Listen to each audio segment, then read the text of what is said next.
Hello, old friends and new. I'm back with some brand new Renoise content for you. I hate that word. So basically, there's an idea I've had for a while. Let's call it studio sessions, where I'm going to take you through the creation of a track and all the techniques I use in it from beginning to good enough, let's say. These are, I don't think, usually going to be like finished tracks, complete tracks. I'm not trying to blow your mind with the music here. I'm just trying to put together stuff that uses a variety of techniques, break down those techniques, and just show you how the workflow looks live. So let's jump straight into it. So what you're seeing right now is I've got a sample from Loop on the Third, because I always love those soundtracks.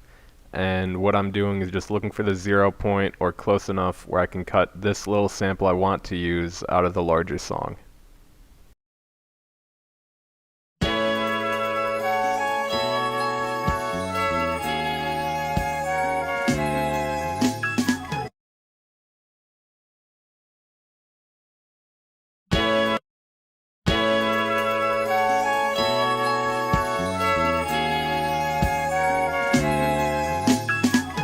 Also, just as a quick aside, you'll notice in the bottom right of the video a keyboard overlay that shows you all the keys I'm pressing. You might need to zoom in to see it better, but hopefully that helps.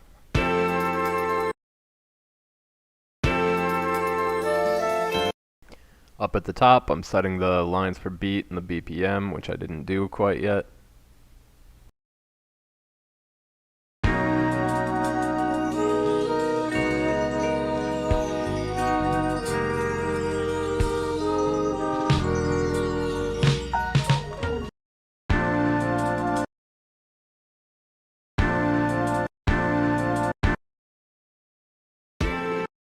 And here you can see me debating with myself whether I want to repitch the sample to change the speed or just use the time stretch. I'm recording this after I make the music, not live, so I get to watch myself do stuff like this and kind of laugh at it.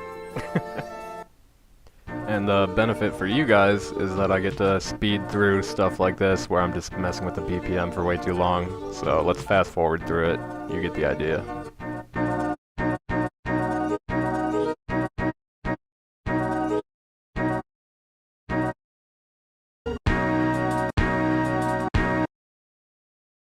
So now here, after all that messing around, I'm finally getting the slicer out, and I'm going to cut the specific parts of the sample into individual chops so I can use them. I'm going to fast forward this a bit because it's the same exact thing as what I show you in my drum slicing video.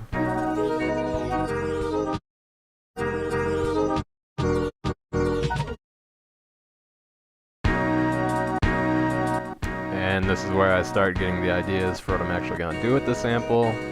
But as you'll notice at the end here,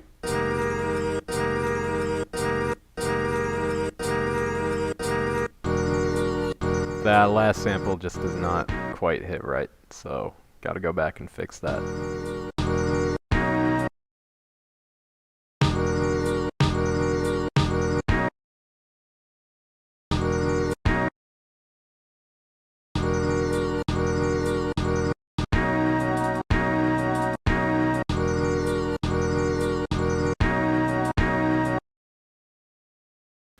Here I'm just checking to make sure the sample is actually timed correctly with the metronome.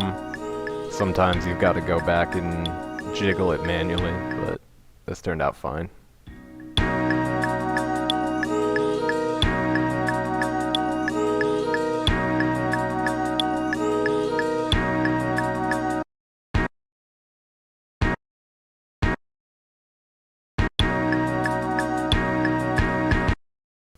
And the idea for the intro is starting to take form here, and like almost always, I want to put a filter on it and mess with that.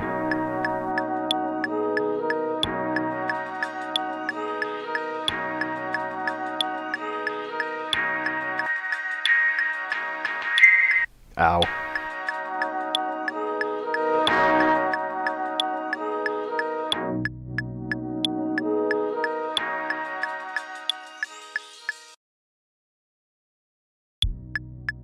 this is one last run to see where I want the values to end up for the filter. I could have gone in the little event editor, whatever you want to call it, but you can also just automate stuff like this by holding right click while you record, and it works just fine, so that's what I ended up doing.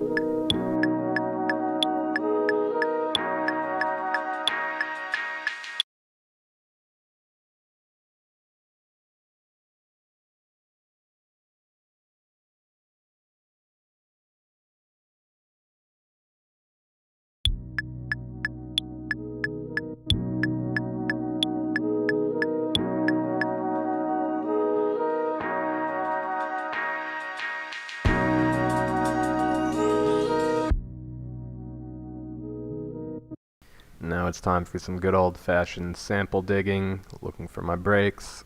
This big pack of 200 pre-sliced breaks is linked in the description of my original tutorial, except I'm actually going to try and use this fixed version of the think break I made. It's the same thing without the vocal in the beginning, just because sometimes you get tired of hearing that.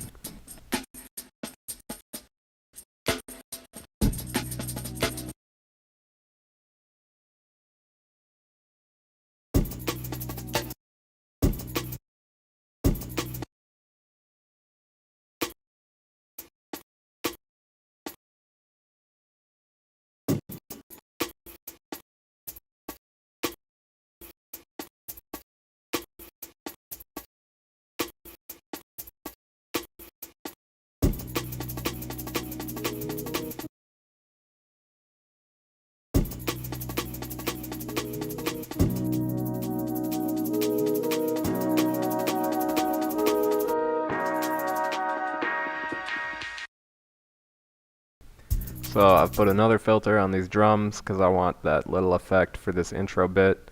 And this time I am going to use the automation editor because, I don't know, I just love to mix it up. Now you know how to do both.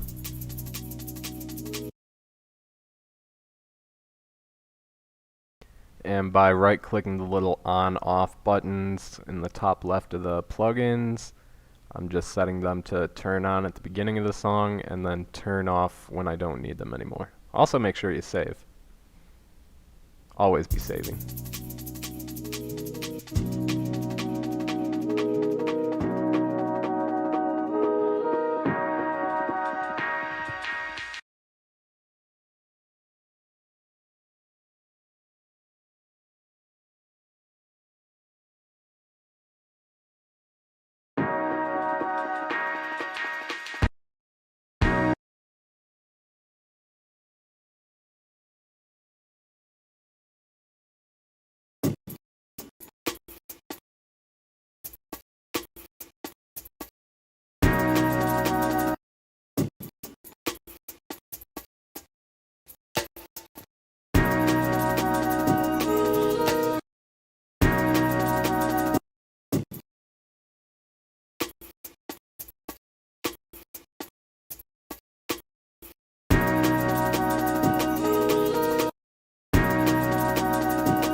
Now, here I'm starting to notice something where the drums in the last bar of the sample just sound really offbeat. That's something that kind of happens when you've got a long sample, slow it way down, and it's, you know, recorded pretty loosely, a live recording. They're just not sounding right. They're not fitting in with the beat. What I'm trying here is to see if I can filter or EQ them out while keeping the rest of the beat. This is ultimately not going to work though. So instead, what I'm going to do is change what I'm doing with the sample and use it more like a percussion instrument, kind of. Just change up my original idea of playing the sample straight. Just because, you know, wherever there's a roadblock, it doesn't mean the end of the road, it just means there's a detour.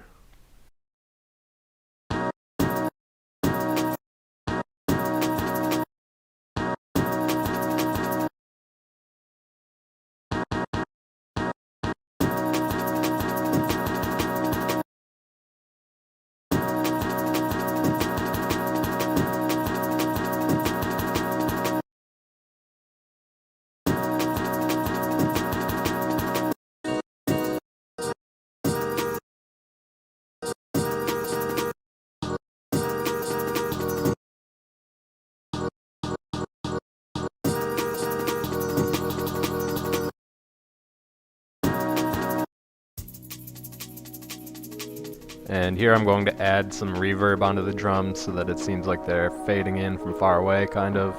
It just felt like doing that at this moment in time, I guess.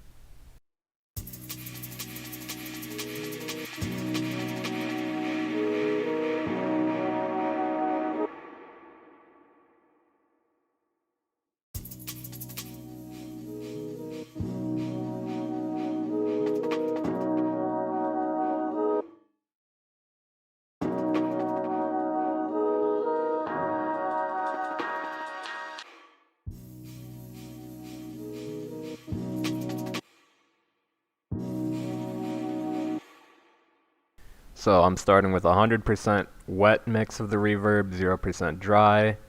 Then I'm doing a little crossover. You can think of it like an X, where the wet mix goes down to 0 and the dry mix goes up to 100%, so that the reverb fades out and you're left with just the dry signal.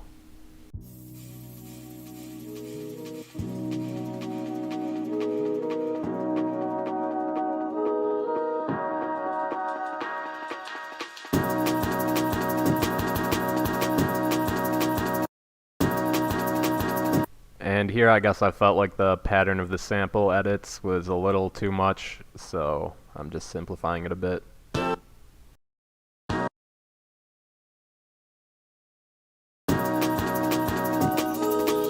And now I'm going to mess around with the S command in the effect column, which lets you choose the offset in the sample where you want it to start playing. More details on that in my drum slicing video.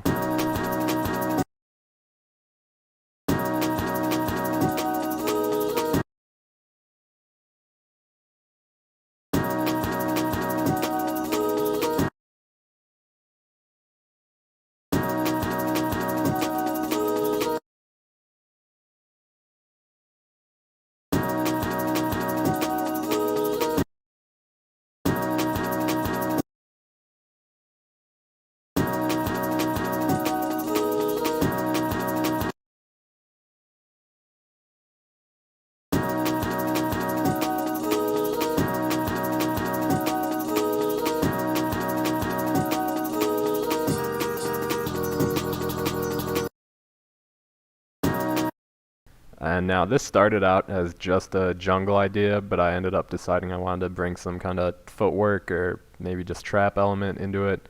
So I'm using some samples collected from the illustrious Lunch77 on Reddit, who I'll link in the description. He does a lot of great work just collecting samples from modern rap producers, the stuff they use. Really awesome, really cool that he does it. So I'll link that so you can go ahead and check it out.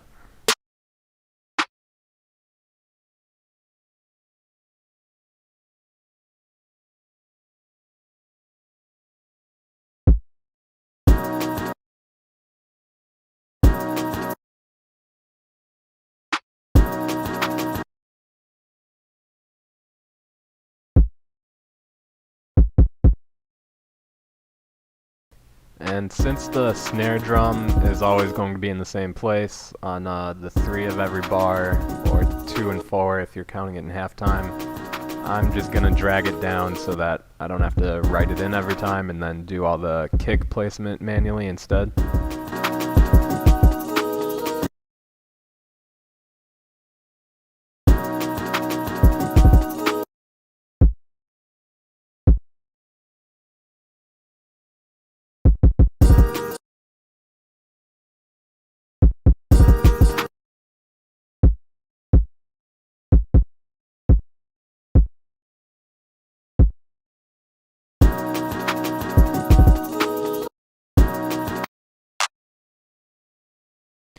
And here I'm adding a clap and doing some very basic, very light early mixing, just bringing it down, changing the drum levels a tiny bit.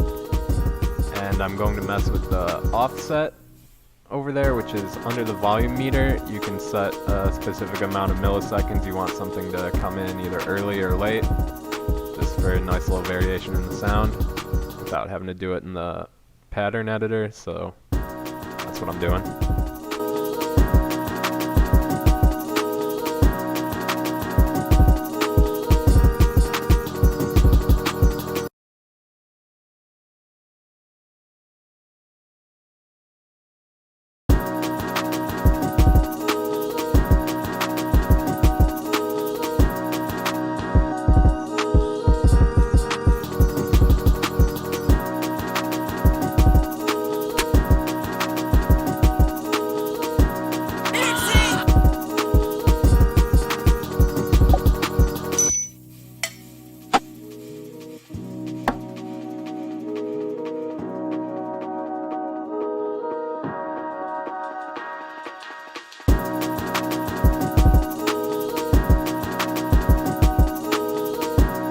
And here I'm looking for one specific sample I can't find for some reason, even though it's my favorite sound in the world.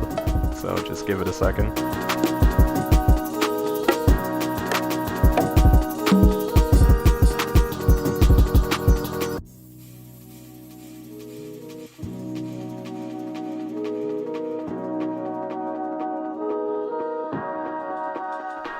There it is.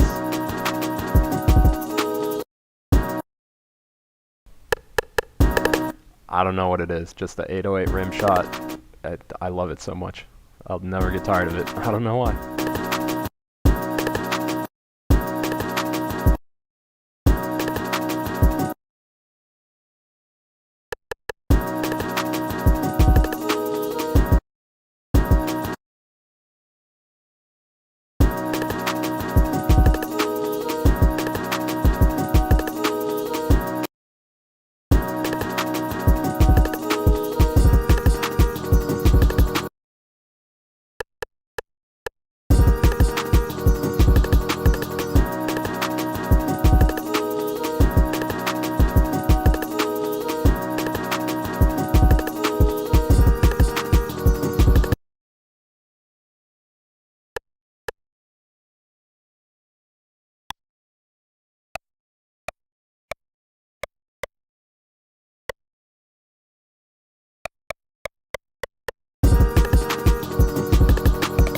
You can't tell me you don't love that. Something's wrong with you if you don't like the 808 rim shot.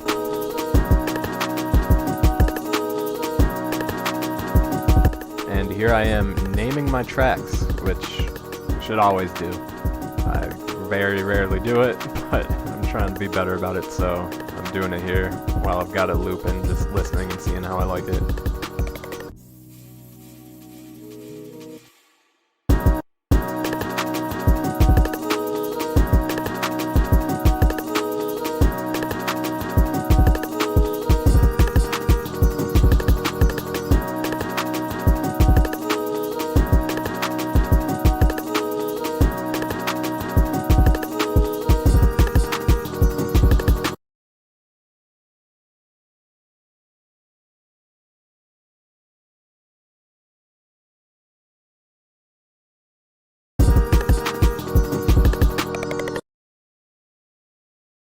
Making a little edit here, and this is just self-indulgent, but I realized the other day that people will say the word calibration a lot. Calibration. They're obviously not talking about me. They're spelling it with a C, but I figured it would be funny to make some little vocal tags out of that. So here's Garrus from Mass Effect 2, the only thing he seems to ever say when you go see him on the ship.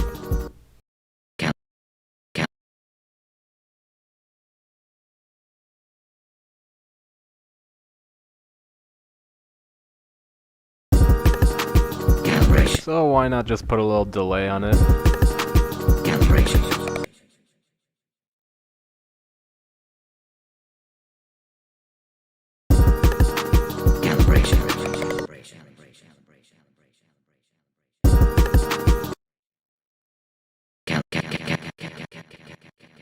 And here what I'm doing for the volume sweep is selecting it and hitting Control-I between two values, and it'll automatically interpolate. Pretty neat.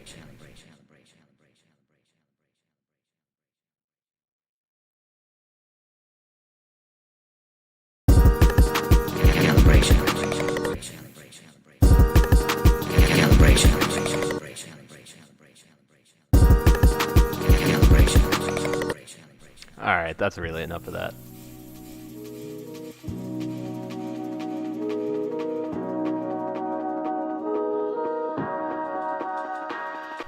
Now here I am listening to the whole thing just to see where I want to go with it. Although, I always tell people when I'm working with people together, collaborating, don't leave stuff looping, because you're going to tell your brain, you know, it sounds good, that's the way I like it, you're just going to get used to it, you're not going to want to add stuff, everything new is going to sound wrong, so, you know, when you've got something going, don't just sit there looping it, because the more you do that, you're going to lose steam, you're going to stop doing stuff, just listen once and then turn it off, keep moving.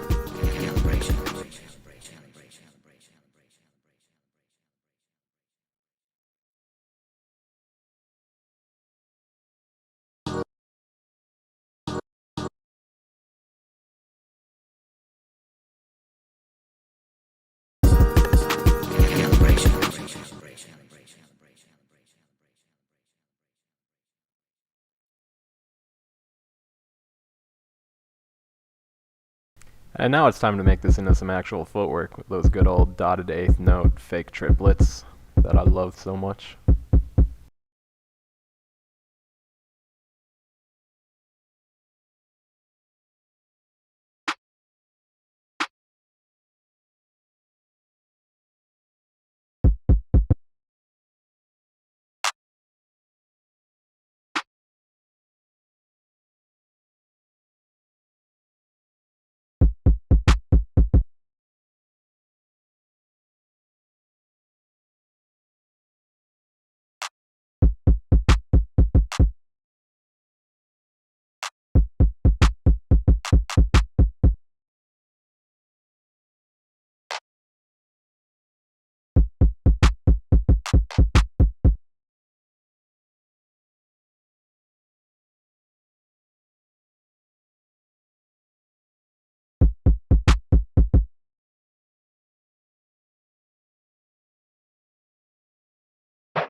Anyone else feel like we've gone way too long without hearing a 808 rim shot?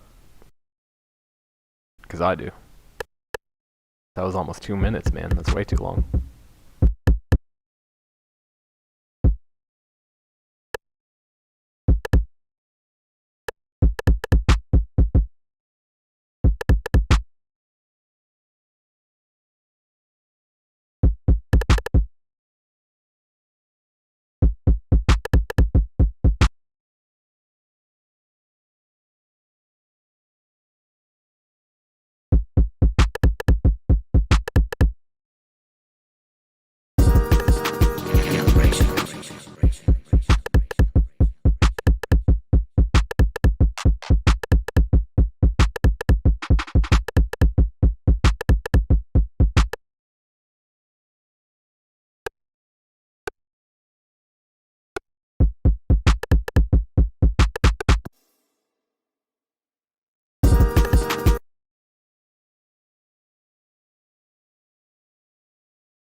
About time to start putting the main melody sample back in there.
And of course, gotta put in the amen break somewhere.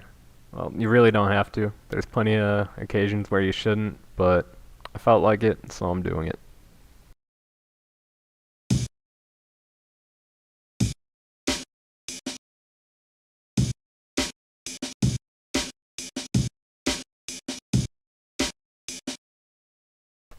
And here I'm selecting all the samples to change the pitch, because come on, you can't just put it in there plain, completely raw. It's crazy.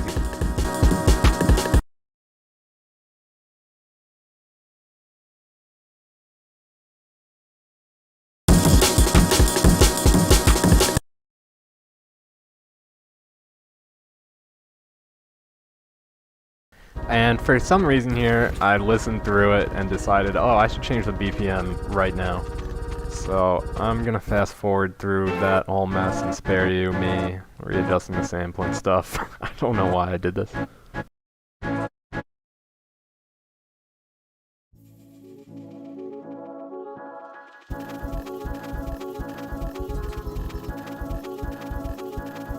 Like, I slowed it down, and then I was like, oh, that's too slow. So I sped it back up, and both times I had to go in and readjust the sample. Really silly and pointless. Again, I don't know why I did this. This is where it starts falling off the rails.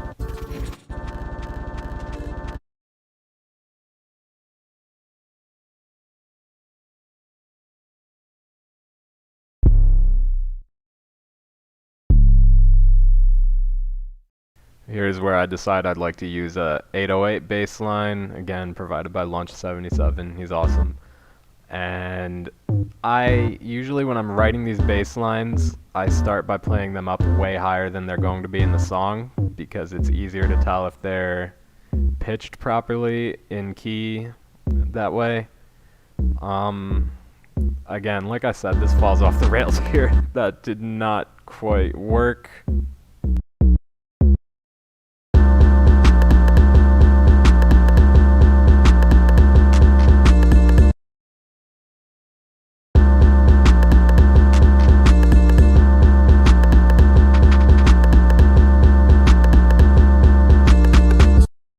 It's also way too loud here. I should have pulled it down sooner.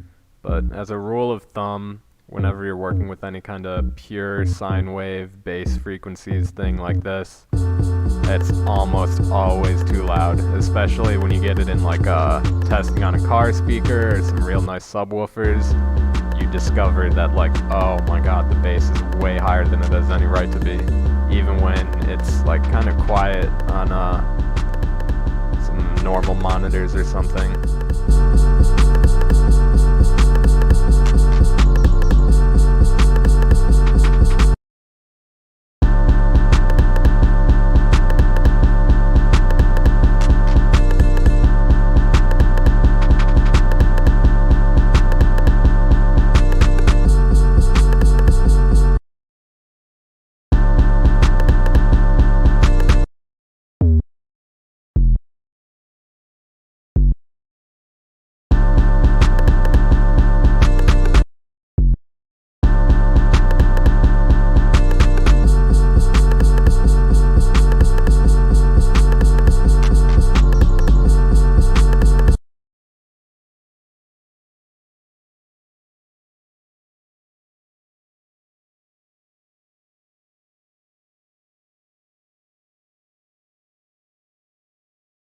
Here I'm adding a bit of side chaining to it, which I showed you in the other tutorial I pretty much just put up with Signal Follower, just so that the kick and sub won't be fighting each other.